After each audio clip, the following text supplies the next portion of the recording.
Police নির্বাহী বিভাগ, বিচার বিভাগ ও নির্বাচন কমিশন সংস্কার করে জাতীয় ঐক্য গড়ে তোলার মাধ্যমে ফ্যাসিবাদের কবর রচনা করা হবে বলে হুঁশিয়ারি দিয়েছেন জামাতে ইসলামীর সেক্রেটারি জেনারেল মিয়া মোহাম্মদ গোলাম পরওয়ার। ১.৫ যুগ পর বাগেরহাট জেলা জামায়াতের সম্মেলনে তিনি একথা বলেন।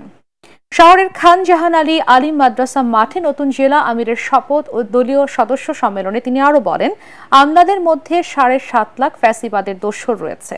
সংস্কার ছাড়া নির্বাচন হলে বিগত ৩টি জাতীয় নির্বাচনের মতোই ভোট হবে বলে আশঙ্কা তার। দেশের মানুষকে হেলিকপ্টার চালিয়ে, সরকারি বাহিনী হেলিকপ্টার দিয়ে মানুষকে গুলি করে সেই দেশের মানুষকে হত্যা করে দুনিয়ার ফ্যাসিজমের ইতিহাসে সে ঘটনা বিরল। তাও বাংলাদেশে আগামী ভোটে জনগণকে সেই সিদ্ধান্ত নিয়ে তাদেরকে প্রত্যাখ্যান করতে হবে। কমপক্ষে পুলিশ অ্যাডমিনিস্ট্রেশন রিফর্ম করা লাগবে, সিভিল অ্যাডমিনিস্ট্রেশন রিফর্ম করতে হবে, জুডিশিয়ারির কিছু রিফর্ম প্রয়োজন, কনস্টিটিউশনের কিছু রিফর্ম প্রয়োজন, ইলেকশন কমিশনের রিফর্ম প্রয়োজন। ৫-৬টা সংস্কার না করে নির্বাচন হলে সেই নির্বাচন আবার ওই ১৪, ১৮ আর ২৪-এর মতো ইলেকশন।